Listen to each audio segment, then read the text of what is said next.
Empreendedor. Os empreendedores. An entrepreneur. Foi ali no setor ali de empreendedorismo e tal. I became an entrepreneur for the very first time. É o de empreendedor. Eu sou empreendedor digital. Empreender ou trabalhar, qual que é o melhor caminho?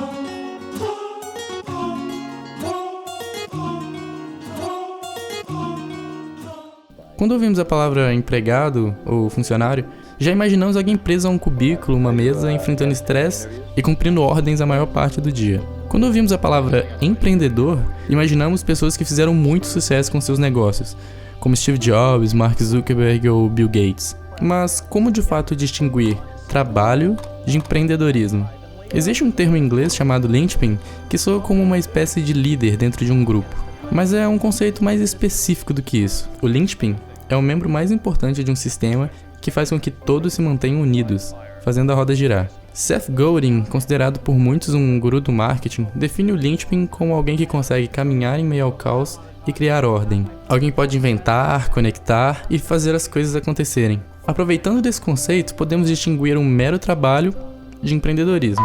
Empreendedorismo é conectar, criar e inventar sistemas, seja para negócios, pessoas, ideias ou processos. Um trabalho é o ato de operar no sistema que outra pessoa criou. Tá, mas por que eu tô falando isso? É mais um discurso para falar sobre o universo empreendedor e das glórias de empreender? Definitivamente não.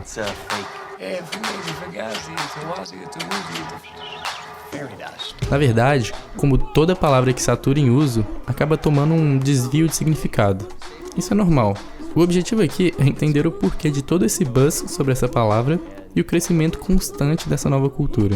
Aliás, talvez não só uma nova cultura ou um modo de vida, mas um novo perfil econômico importantíssimo na era globalizada. Você provavelmente vai concordar comigo que houveram dois fenômenos muito interessantes na última década. A tão falada crise econômica, que criou infinitas discussões políticas e sociais, e o surgimento de vários empresários que fizeram sucesso do dia para a noite, muitos deles com menos de 40 anos ou até universitários. Tá, e qual é a relação disso? Você não acha estranho falar tanto de crise econômica enquanto surgem inúmeros novos mercados e novos milionários a cada dia? O que acontece é que talvez não estejamos diante de uma crise econômica ou uma recessão, mas sim de uma transição de períodos econômicos. O dinheiro e o poder estão mudando de mão. Ron Davidson, no livro A Quarta Economia, define a mudança da concentração de poder no mundo ocidental em 4 períodos. O período da agricultura, entre 1300 e 1700, em que a maior fonte de riqueza eram os recursos naturais. Em outras palavras, quem possuía terras, possuía riqueza e, consequentemente, poder. No meio desse período, houve a primeira transição econômica ocidental. A Igreja Católica, que era uma instituição dominante na Europa, foi substituída por um grupo um tanto maior, os regentes dos estados-nação em questão. O Papa foi substituído pelos reis. Isso tudo graças a uma treta do Henrique VIII com o Papa por causa de um divórcio. Mas isso aí já é assunto para outra história.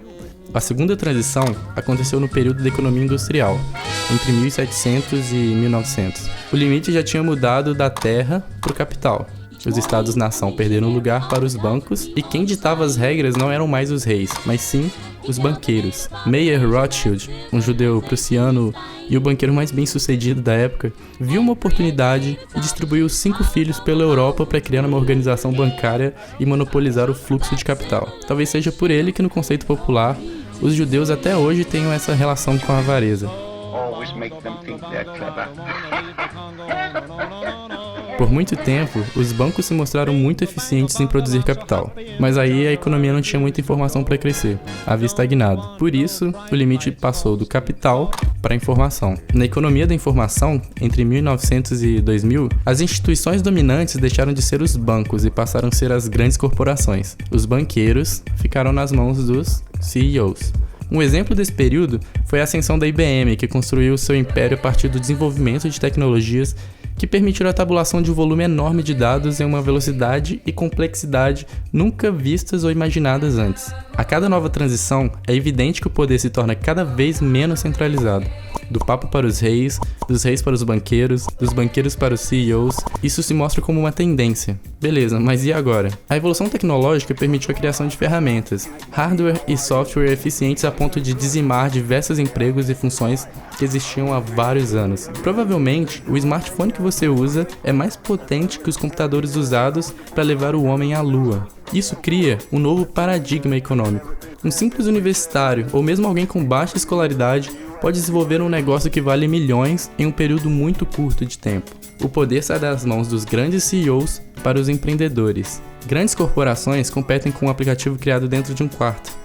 De acordo com um relatório de 2015, baseado no Censo dos Estados Unidos, entre 1948 e 2000, os postos de emprego cresciam 1,7 vezes mais rápido que a população. Mas desde 2000, a população tem crescido 2,4 vezes mais rápido que os empregos. E isso ainda com as taxas de natalidade cada vez mais baixas e a expectativa de vida crescente. Não é necessariamente mais um diploma na parede que te colocar à frente da concorrência. Mesmo enquanto funcionário, por conta da globalização, você não compete com uma dúzia de pessoas com aptidão parecida na sua região.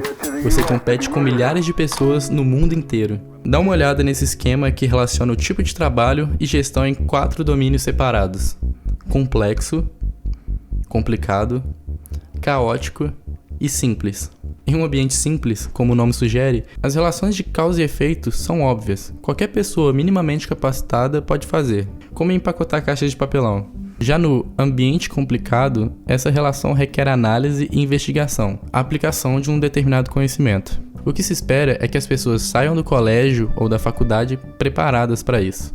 Um emprego, por exemplo, pode impor ensino médio ou superior para um cargo. Isso seria uma variável direta entre o ambiente complexo e o complicado. Durante muito tempo, o mercado de trabalho valorizou esse perfil ascendente, ou seja, quanto mais estudado, mais preparado para subir de cargo.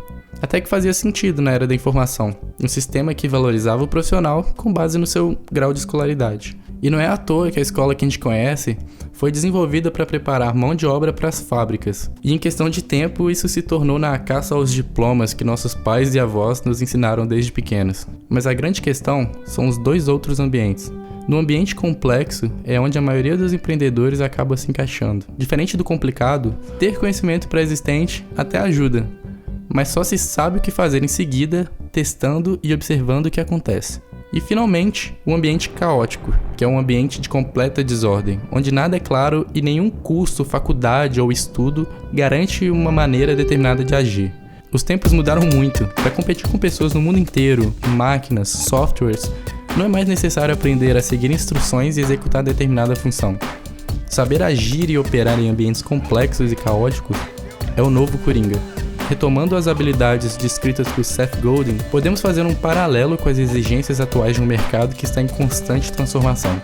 Caminhar em meio ao caos e criar ordem, inventar, conectar, fazer as coisas acontecerem. É um novo perfil que existe em muitas pessoas, mas geralmente é muito difícil encontrar ambiente propício para isso em uma vaga de emprego, por exemplo. A boa notícia é que esse movimento de mudança está só começando, e o quanto antes você começar, maior probabilidade de tomar vantagem lá na frente. Entre todos os medos e dúvidas, se a história pode nos mostrar uma coisa nesse momento, é que a melhor hora para empreender é agora.